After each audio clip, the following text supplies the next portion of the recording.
सोनामुखी, हरड़, मुलेठी जैसी अनेक जड़ी बूटियां और हजारों वर्षों का प्राचीन आयुर्वेदिक ज्ञान इस एक बोतल में समाया हुआ है। कायम टैबलेट, आपकी खुशियों का साथी।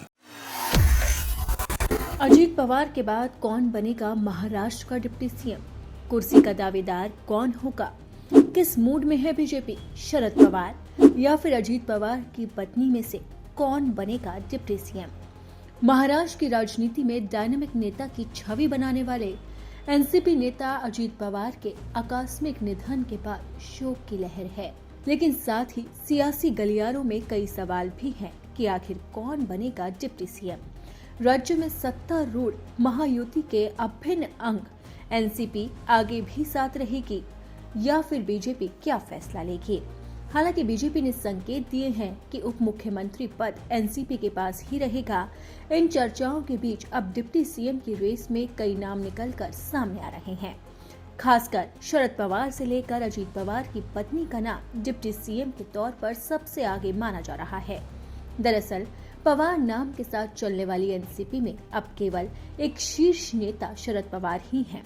अजीत पवार के न रहने पर उनके साथ जुड़े तमाम नेताओं की निष्ठा एक बार फिर से शरद पवार के साथ हो सकती है।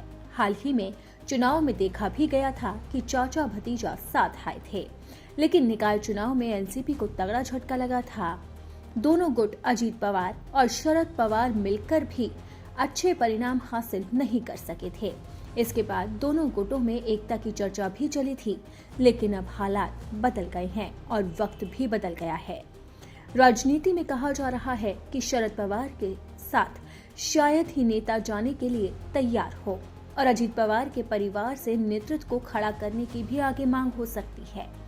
इसकी वजह शरद पवार की बीजेपी से रस्साकसी भी है, क्योंकि शरद पवार हमेशा से ही महागठबंधन का हिस्सा रहे हैं। ऐसे में शरद पवार की एंट्री कई विवादों को खड़ा कर सकती है और ऐसे समय में बीजेपी ये बिल्कुल भी नहीं चाहेगी। यही वजह है कि डिप्टी सीएम के तौर पर अजीत पवार की पत्नी का नाम भी सामने आ रहा है। सूत्रों के मुताबिक अजीत पवार की पत्नी और राज्यसभा सांसद सुनेत्रा पवार या उनका बेटा पार्थ पवार कमान संभाल सकते हैं। अगर अन्य बड़े नेताओं की बात की जाए तो प्रफुल्ल पटेल, छगन भुजबल और सुनील तटकरे का नाम भी आगे आ रहा है। बीजेपी नेताओं ने संकेत दिए हैं कि अजीत पवार के परिजनों और उनकी पार्टी के वरिष्ठ नेताओं को आगे फैसला लेना होगा। हालांकि महायुति में एक उप मुख्यमंत्री एनसीपी के पास था और उसी के पास ही रहेगा, लेकिन अगर राजनीति के लिहाज से देखा जाए तो सुनेत्रा पवार के उप मुख्यमंत्री बनने के ज्यादा आसार लग रहे हैं, जबकि पार्थ पवार को राज्यसभा भेजा जा सकता है। ये बीजेपी के लिए काफी फायदेमंद साबित हो सकता है। इसके सहारे बीजेपी सहानुभूति वोट भी हासिल कर सकती है।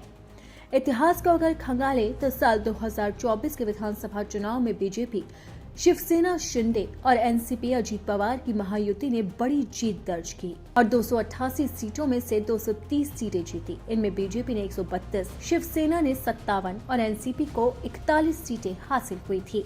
तब से ही महायुति सरकार चल रही है, लेकिन अब एनसीपी के नेता अजीत पवार के दुनिया से जाने के बाद लगातार सियासी गलियारों में हलचल बढ़ गई है।